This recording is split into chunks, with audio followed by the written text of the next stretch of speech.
All right, college biology students. I'm going to go through the electron transport chain. So this is, again, we're talking about light reactions. This is just a continuation from the last video because we ran out of time, so I'll try to keep this short. Electron transport chain, we also sometimes say a hydrogen transport chain. The passage of electrons from a high energy level to a lower energy level. So in this electron transport chain, remember so I numbered these in steps really quickly for you. So light reaction reaches photosystems 1 and 2. So remember that photosystems are a collection, look for the slide where I have that, are a collection of those, a whole bunch, like several hundred chlorophyll molecules and carrier molecules. So several hundred of these chlorophyll molecules kind of wired together, if you will. So light reaches photosystems, both photosystem 1, photosystem 2. In photosystem 2, electrons with a high energy level are excited.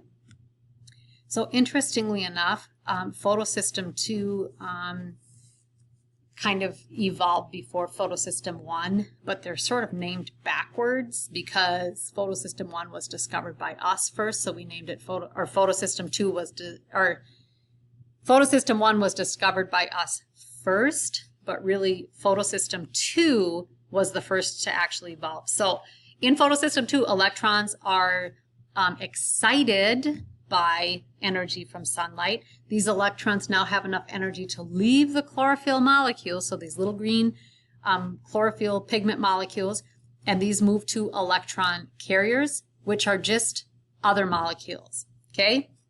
These electrons now move from carrier molecule to carrier molecule in this sort of chain reaction.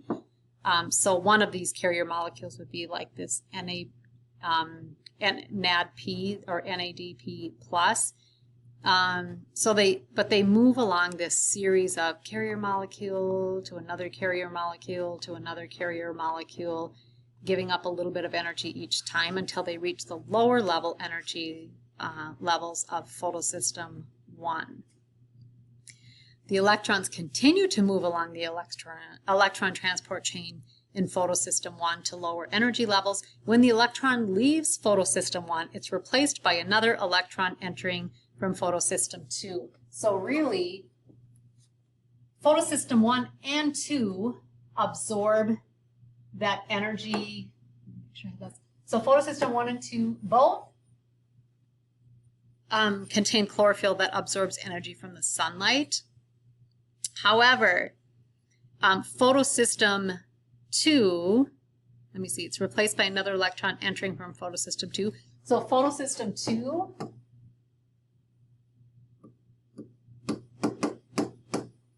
feeds its electrons into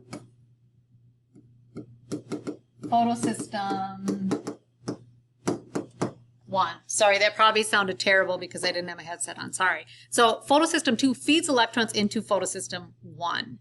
And then replacement electrons in photosystem 2 come from the splitting of water molecules in this reaction right here. Each water molecule, or 2 water molecules produce 4 hydrogen ions plus 4 electrons plus 1 molecule of oxygen. So that's kind of the order of events there. So in this, so we talked about really quickly, so we get some hydrogen ions and some electrons produced here. This is really important. You'll notice hydrogen ions are simply a naked proton because hydrogen is a proton with an electron. If it gives up its electron, it's just a proton by itself. We call it a hydrogen ion. But then we also get 4 electrons. So those oppositely charged particles, well, they build up actually on opposite sides of a membrane, which is called chemoosmosis, is the diffusion of chemicals through a membrane. In this case, it results in the formation of ATP. So when we talk about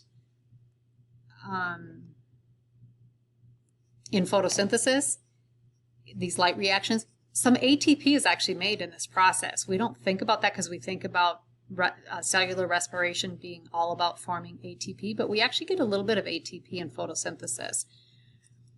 So light reactions overview, electrons move along that electron transport chain. A concentration gradient of hydrogen ions is formed across this thylakoid membrane.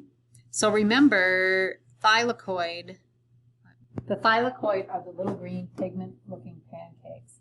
So each of these is a thylakoid, right?